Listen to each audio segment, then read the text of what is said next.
একটা হিন্দু ধর্মের মেয়ে হয়ে একটা মুসলিম ছেলের জন্য এই দুনিয়ার বিপক্ষে দাঁড়িয়ে লড়াই করেছে। আর তুমি আমার জন্য কি করলা? বাড়ির মানুষের চোখ রাঙানি সয়েছে, সমাজের হাজারটা কথা গিলেছে, ধর্ম আলাদা হলে আঙ্গুল তুলেছে সবাই। তবু সে হাল ছাড়েনি। বলেছে, আমার ভালোবাসা ধর্ম মানে না। রাতের পর রাত কেঁদে, পরিবারের সাথে ঝগড়া করে, নিজের ভবিষ্যৎ অনিশ্চিত জেনেও লড়াই করেছে।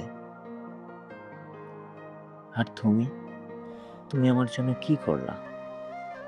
আমি তো শুধু পাশে থাকতে চেয়েছিলাম, একটু বসতে চেয়েছিলাম, একটু আগলে রাখতে চেয়েছিলাম।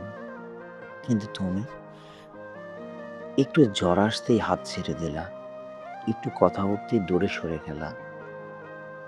সে তো ধর্মের দেয়াল ভেঙে ভালোবেসেছিল, আর তুমি সামান্য পরিস্থিতির কাছে হেরে গেলা।